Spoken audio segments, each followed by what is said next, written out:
We're taking a little bit of a change from the regular just open security and privileged access control, and I'm going to be talking a little bit about the quantum computing and how that's going to be impacting the sector. So can you give us a little introduction on who you are and what it is your company's doing? Sure. I'm John Prisco, and I am the CEO of quantumexchange. And we're not doing anything with quantum computers, but we're providing a defense against them. Because as you probably know, quantum computers are going to be able to crack RSA keys. You know, right now they have cracked some small keys, but once there's a quantum supreme computer, it will be able to crack any RSA key in a matter of minutes. So in order to prevent that from happening, we provide a service over optical fiber called quantum key distribution.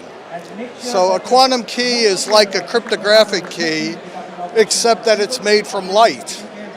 And because the key is made from light, if someone tries to steal the key or eavesdrop on the key, that mere action changes the quantum state of the key, the photons that make up the key, and the key becomes useless.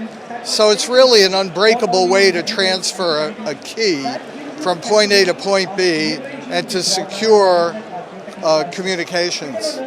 So the quantum side of it is the fact that light behaves with a lot of the quantum phenomena when you interact with it, either being a particle or a wave and having a duality, versus regular electricity with 0 and 1 data bits, which are always definitely a 0 or a 1. Correct. Right, and in our case, we're encoding single photons with ones and zeros, and we do that based on either polarization of each photon or phase shift of each photon. So if you try to observe a photon in this state, you'll scramble its quantum state. You know, a 1 may become a 0, or a phase shift of 90 degrees may become a phase shift of 180 degrees. In any event, the key won't work if somebody tries to intercept it. So for that, does this mean that they're going to be really huge key lengths because light travels fast? Or is it going to be something traditional that people are used to managing in like a human factor, like under 2,000 bits or something like that? Actually, the key lengths will be quite small. They'll be about 256 bits. And with Shor's algorithm, you know, that'll cut it in half. But still, it's impossible to steal the key without changing it. So the key length doesn't have to be huge. So you're basically moving find the matching key length to you can't observe the key unless you're supposed to get it. So it's changing the problem rather than trying to solve the other problem. Well, I think it solves the problem. Being able to get a key from point A to point B securely without it being stolen is the problem. So if it's dealing with light, this is going to be just a single location enterprise type solution, or will it work for people who have things in the cloud and in existing with the connection between the two locations? Well, it'll work for all those use cases.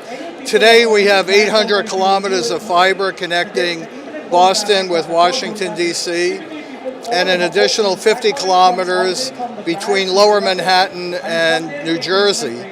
So we have large financial institutions that are backing up their data in data centers in New Jersey. And we've got quantum keys traveling across the Hudson River, actually through the Holland Tunnel from Lower Manhattan to New Jersey. So as far as a company is concerned, key management is key management. Their IT people don't have to learn something new to administrate it. It's the technology and the devices that takes care of that. Or do you now have to start hiring quantum physicists instead of programmers? No, and actually it's a very easy lift. We're not asking people to rip and replace anything. In fact, all we're doing is saying, transmit your data the way you always did on the carrier of your choice. Use the encryptor you always used, no additional investment. However, upgrade your encryptor's firmware so that it not only generates an internal classical key, but it also accepts a quantum key. So what you have is a transmission of a hybrid key, both classical and quantum, using a one-time pad to combine them. And if someone tries to observe that key, the quantum part of the key drops out, and now you have a key that no longer unlocks the data. So does this mean the migration path is fairly straightforward because people won't have to stop their current operation to put in the keys? If they have a key system in place, this is an addition, but their regular key system works. That's quite right. What we've done is we've built an overlay fiber network that just transmits the keys, and we've used all the hardware that customers already have with just that one firmware upgrade to the encryptors. And most of the large encryptor manufacturers have modified their encryptors to now accept a quantum key. Cool. Are you working to use this technology for other applications other than financial, for things like smart city, for a lot of that critical infrastructure, or other high value asset pools for going through, or is it pretty industry specific? No, there are a lot of vertical markets that really benefit from this. We have a large federal government opportunity. We're headquartered in the Washington, D.C. area. But just about any data that has a long shelf life, has PII, is something that would benefit from this, including including Internet of Things, where we're able to protect those with a fiber going to those devices and having a quantum key talking to the device, as well as critical infrastructure like power utilities, protecting those SCADA networks. Cool.